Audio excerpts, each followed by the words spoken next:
On this episode, we're going to talk about a concept called the box of time.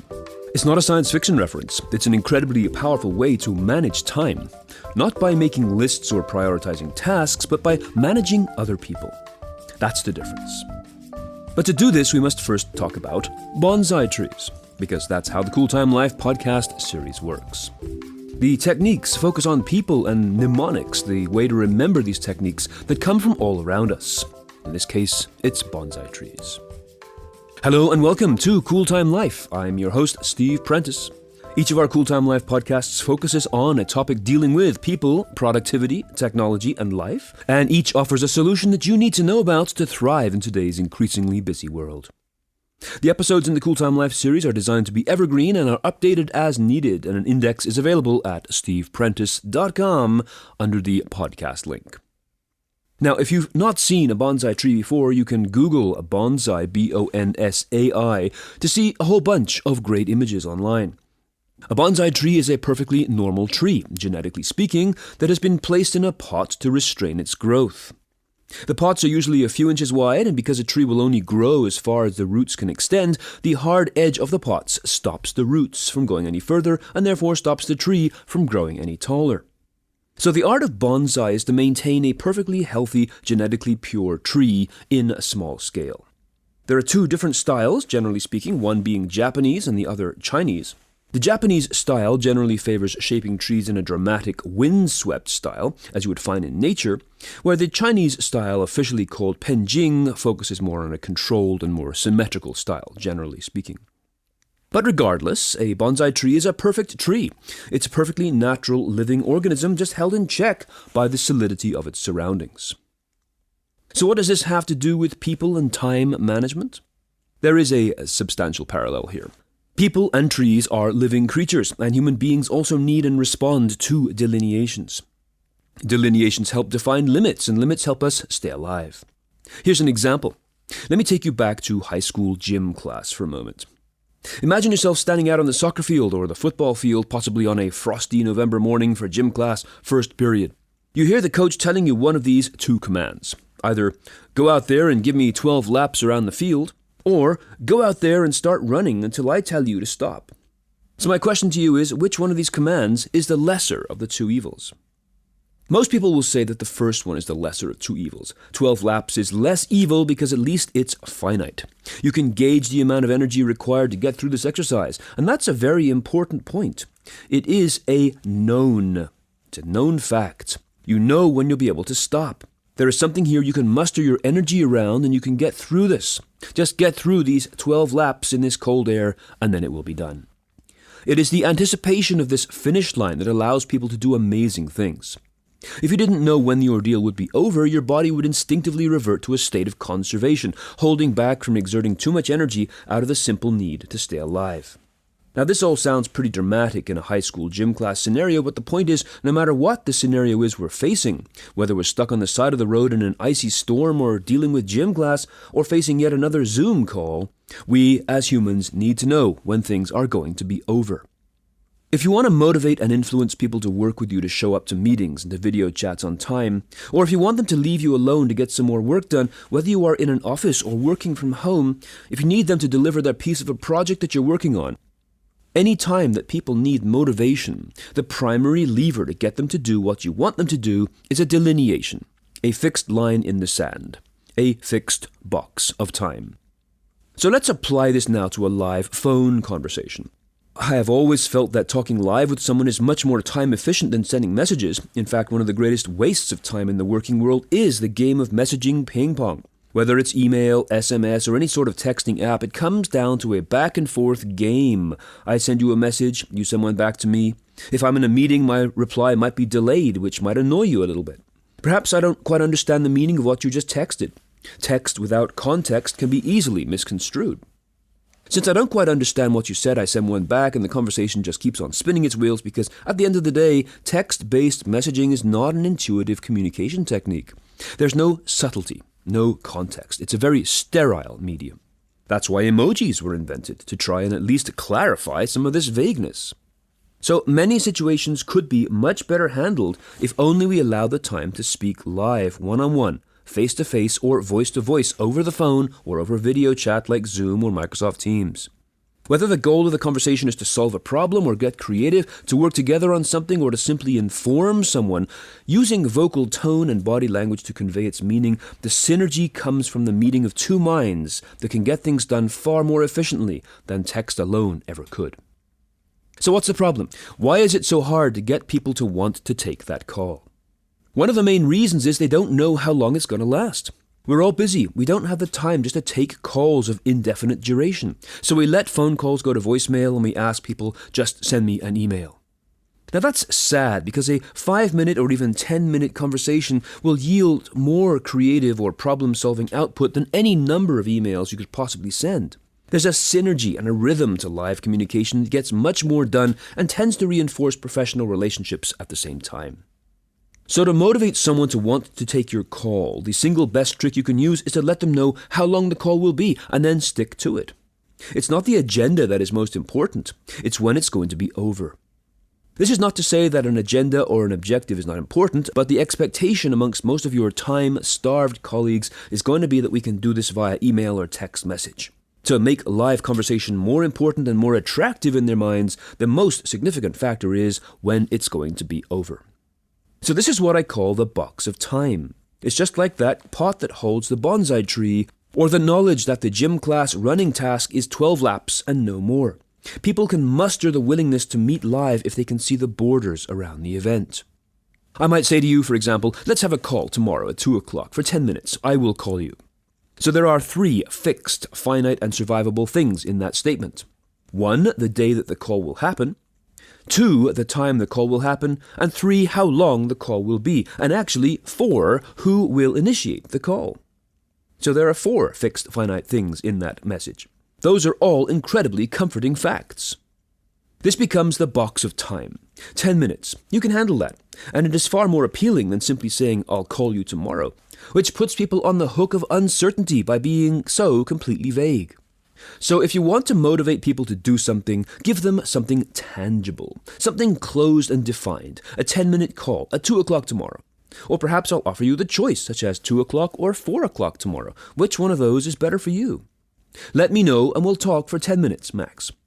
Or perhaps I can give you even more choice by giving you access to my calendaring app, in which I have strategically made certain time slots available for you to choose from. You can learn more about this technique, by the way, by checking out our episode entitled Dynamic Calendar and Email Management. Whatever you do, so long as you establish a fixed duration of time, a box of 10 minutes or 20 that you will stick to as promised, this becomes the box of time. It replaces the fear of the unknown with the manageability and comfort of the known. This is a major lever, a major component of successful time management. But as you can see, it's actually about managing people and their expectations.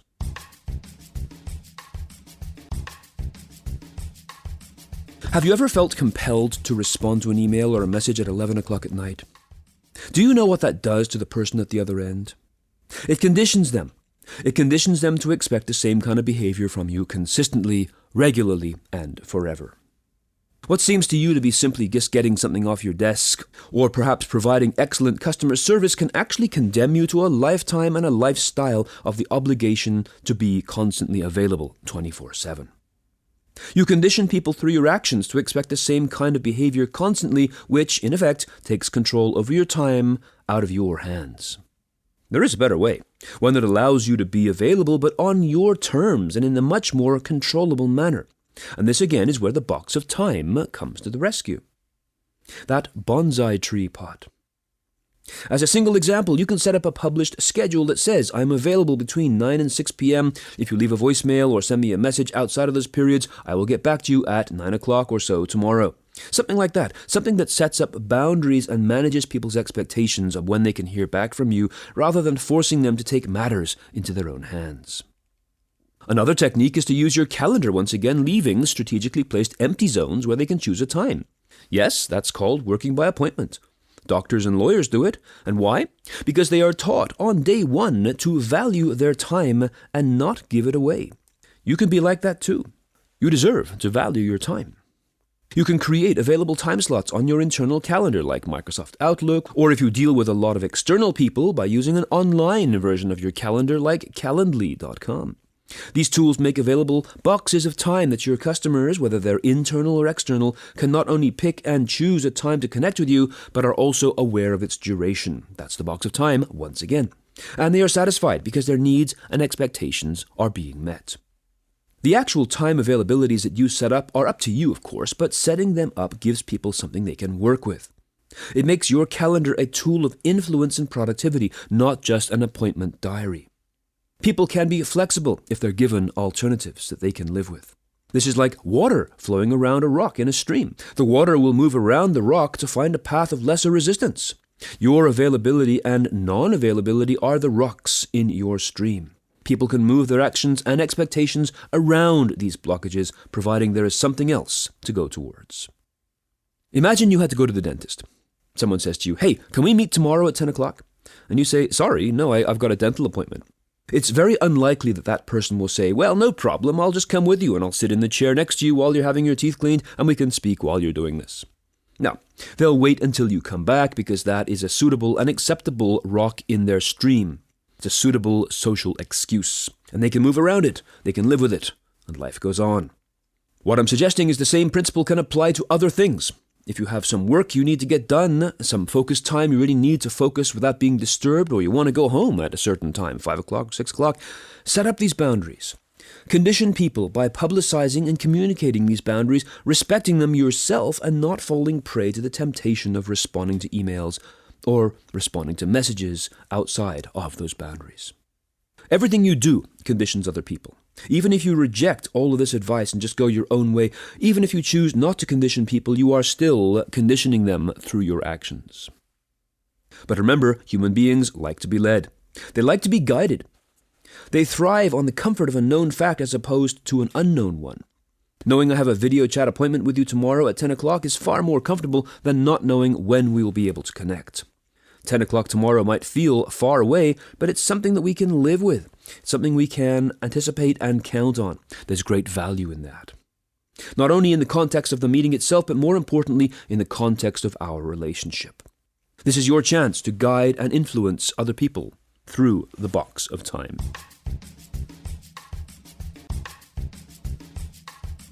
The last of the concepts that I want to share with you is the notion of assumptions.